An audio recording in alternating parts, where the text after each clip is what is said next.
It's a very good morning to Professor Tim Noakes. Hi, Tim. Morning, Wayne. Tim, now you've had two papers published in the South African Medical Journal. Is that correct? Yes, correct. There was the one that we've spoken about, which was the 127 people who wrote to me about their results when they changed their diets to become low-carb eaters. And the other one was a review of a $700 million study, the Women's Health Initiative, which I spoke about in the great centenary debate last year at UCT, and showed that there was information in that paper which shows that if you have heart disease or diabetes and you change your diet so that you start eating a low-fat diet, you do worse than if you continue to eat your same diet. And that point was never made when the findings of the paper of that study were published.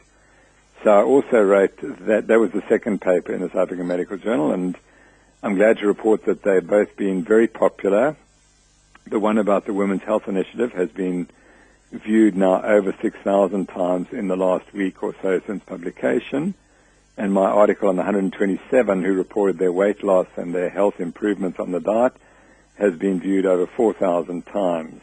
Now, Tim, can I just establish that this isn't an article to a blog site? This is the leading South African medical journal. Is that correct? That gets peer-reviewed? That's correct. That is peer-reviewed, and they then publish the work, and they have their own website, and you can access and download the papers for free, and so that they know how many people have accessed the articles, read them, or downloaded them.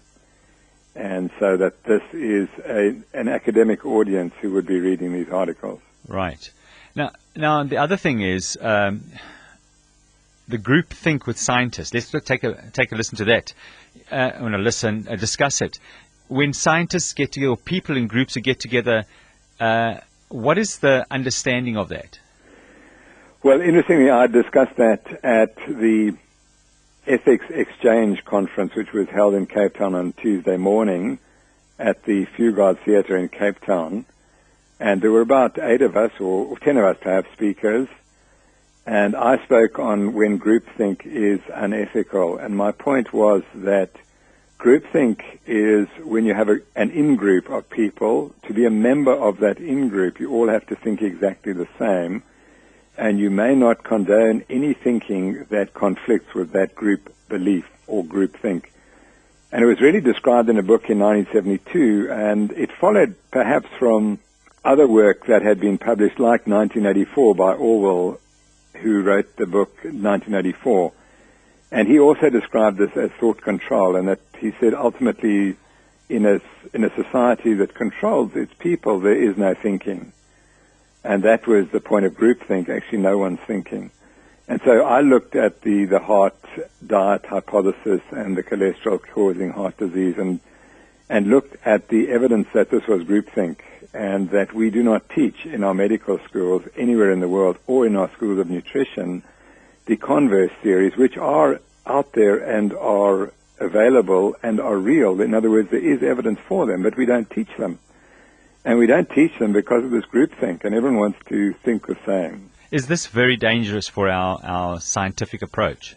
Well, this is really very interesting, because the ethical requirements of the Health Professional Council of South Africa, who, by the way, incidentally have again come out and said that Noakes' diet is dangerous, their ethical requirement is that a medical practitioner may not prescribe only one form of treatment if another form is known to be effective. So therefore, it's unethical in South Africa for a doctor or for a nutritionist or a dietitian to only offer one option, one form of treatment, if it is known that there is a second form of treatment. And so, and the same applies. We can't teach in our medical schools or our dietetic schools only one model. We can't just say you have to eat carbohydrates and you can't eat fat. That's because the evidence conflicts with that. Now, what's really interesting today, the United States FDA, the Federal Drug Agency, declared that trans fats are dangerous for your health and must be removed from the food chain. Now, when the 1977 dietary guidelines were brought out by the Department of Agriculture in the United States, they said you had to replace saturated fat with trans fats and polyunsaturated fats, even though at the time a scientist, Mary Enig, said this is disastrous. She said trans fats are dangerous. They will cause ill health. Now, it's taken us 40 years to come along and say that she was right. And the clear evidence is that those guidelines, which were drawn up in 1977, were the result of groupthink. And no one was prepared to stand up aside from the group and say, hold on, there's other evidence. So when Mary Enig came out, she was demonized and she was sidelined, and she was in fact silenced.